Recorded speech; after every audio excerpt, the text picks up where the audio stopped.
Hello, my name is Jeff. This is Castle Tutelage, your home defense network. A lot of people ask me, what do you do about reciprocity? What do you do? What are the information that you go for when you're doing a family vacation going from one state to another? Okay. Well, I recently did have a family vacation. I went to wilderness like you see here. And see me here, you can probably see me on this lazy river just going back and forth, and that's exactly what I did here, okay? Now I have a weapon with my children. What exactly do I do with it? Okay, first of all, I need to know the laws.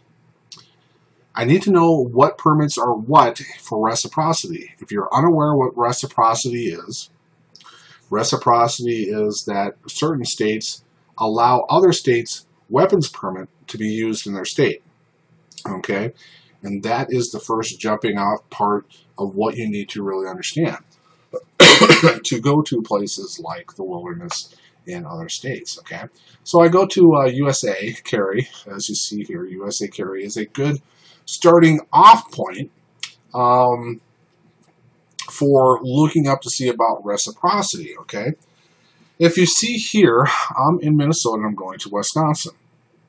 Okay, so what you do is you click on Minnesota, and it's going to ask you if you're a resident or non-resident. The reason why it's going to be asking you this is fairly specific, because certain states, like I think Colorado and Michigan, requires you to have a resident permit for that state. Since I have a Florida, but it is a non-resident permit, you'll see here that it will not allow it. So let's clear this out. Now let's say that I have a resident Florida permit. Now Michigan says that you're good to go. So that's why it's asking. I think we can do the same with Colorado. Florida, non-res. Colorado, clear it. Colorado's kind of weird, and I didn't really want to get into let's see if it works. Yep, see, Colorado is now working with the resident permit. Okay, let's clear this out. I have a Minnesota permit. I have a resident. Now, this website is saying that Wisconsin says that I'm happy. Okay, now I usually will just fill it out. Florida, Arizona, Utah. Okay, these are all the states that I can carry my handgun to. Okay, that. The added advantage of that is also transportation and storage laws. Okay, so that is a very good jumping off part, but don't trust it. So what I do is I go to the state where I'm going to, all the states, and I go to the page where it tells you what reciprocity they have for each state, and then I print it out. See, the Wisconsin Department of Justice. Go down here, and they have everything in gray is all the states that they accept reciprocity here.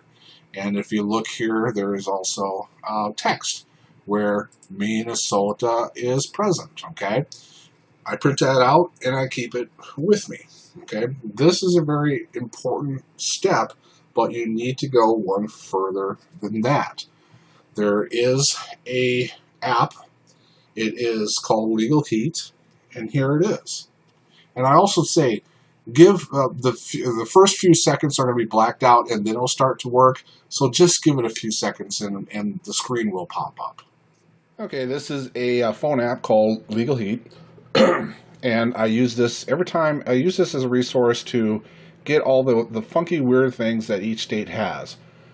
And this is a good resource to do that. So if you look here, we're going to go to Wisconsin. Wisconsin. You notice it has 3 bullets.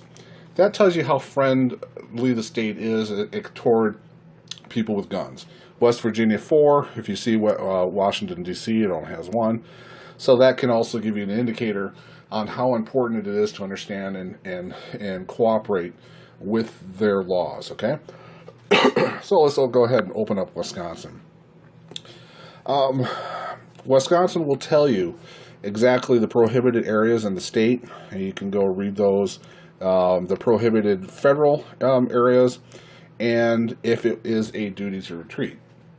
Okay, Wisconsin does have a duty to retreat, but if you look on the second line, MPC, where this app's lawyers are using the model penal code to help you with the duty to retreat. Okay. It also says that Scott Walker changed the law in 2011, which eliminated duty to retreat inside the home. So you can basically refer that this is not a stand your ground state, and this is a duty to retreat state, which isn't a horrible thing, unless the prosecutor goes after you. Again, duty to retreat, stand your ground is not a tactical savior within the fight, but it helps you in the courtroom fight. Okay, that's what duty to retreat really helps you to do. And I'm still debating about making a video about that. Okay, special notes as you see here. This is where all the weird and funky things are for that state. And I'm going to show you Minnesota here, and you'll see, you can see how kind of a weird state Minnesota kind of is. So there's has to do with open carrying. I don't really care. Reasonable suspicion, Terry stops. That's all standard kind of stuff. So there's not really weird things for it. And then you can also go down here as a supplemental to what we're trying to achieve about recognizing reciprocity. And if you see here, Wisconsin, the black mark likes the Minnesota permit right next to it, and that's what it does. Now, this actually does a very good job on everything. As I said before, before I go on, let's go down to Minnesota. And if you see that, Minnesota is a 2-bullet state. And we'll go down here to, see, it is a duty to retreat state. It does use the Model Penal Code 304 2B. But this is what I want to, if Wisconsin did have anything weird, this is, if you travel to Minnesota, this is what you're going to need to know. The quasi-duty to inform. In Minnesota, if you are pulled over with a police officer, or if you have any contact with the officer and they ask you if you have any guns, you are required by Minnesota state law to say yes if you have a gun on you. With that being said, it doesn't tell you to say no, okay? The law doesn't say you have to say no. So if an officer asks you if you have a gun on you and you don't, you're not required by law to say no, which I find extraordinarily fascinating. Now, other states will have, if you make any contact with a police officer, whether it's a stop or whatever, you're required to say that you have a gun on you, even if they don't ask you. Okay, there's various thoughts in that, and I may have a video on that someday. Duty to render aid to shooting victims. Last week we had a video exactly what this is. If you shoot somebody, Minnesota is a duty to retreat state, but what they're telling you to do is go see if the guy needs to first aid in some fashion, and then it is up to you to prove that you couldn't render first aid in some fashion. Okay, so just like the duty to retreat, where the prosecutor has to prove that you didn't have, or makes you try to explain that you didn't have a place to run. Now they're telling you that you didn't have the opportunity to go up and give some first aid in some fashion, whether it is phoning 911 or that kind of a thing. Okay. The other thing that you should also know with that is, if you witness the shooting, same law applies to you. Okay. Posted buildings. So you get to understand exactly what is the weird laws for this. This program will also tell you about open carry if you're into that. Transportation rules from one state to another. It gives you a good understanding of what the federal law requires when you are going across that border. The federal standard in general will be good enough for transporting firearms. So if you're not if you go from one state that you have reciprocity with your concealed carry weapons permit, you're going to another state that you don't, you have to store your guns. And usually, in general, the federal guideline is going to give you a good understanding of what you can do.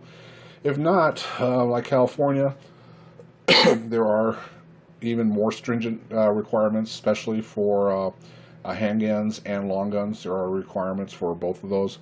So that is going to help you out a lot, okay? And then you also have additional information where it gives you phone numbers and URLs to visit any site that you need to know. Okay, this is one of the resources that I primarily use when I am on the road. It is a very good application. I don't remember what I paid for it. I think it was under $7.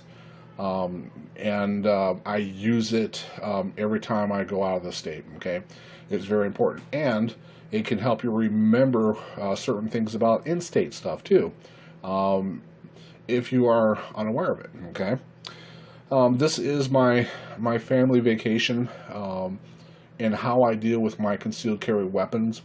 I don't get into how I store them with my family. That may be a different video, but these resources, going to USA Carry and beginning the information, going to every state that you travel through, going to their reciprocity page, printing out the reciprocity page, and make sure that you know each state that you are going to, what permits are good. You know, I have 4 permits. They're not all good in all states. Some may be good for others, and others may not be good for others. So you have to also kind of know, if you are in that state, that it is a good permit to be in that state.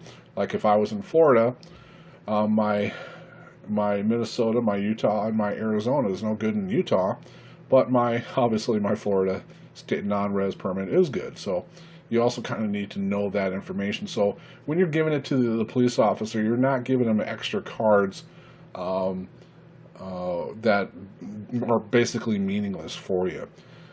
So hopefully that is a good baseline. My name is Jeff. I hope this helped.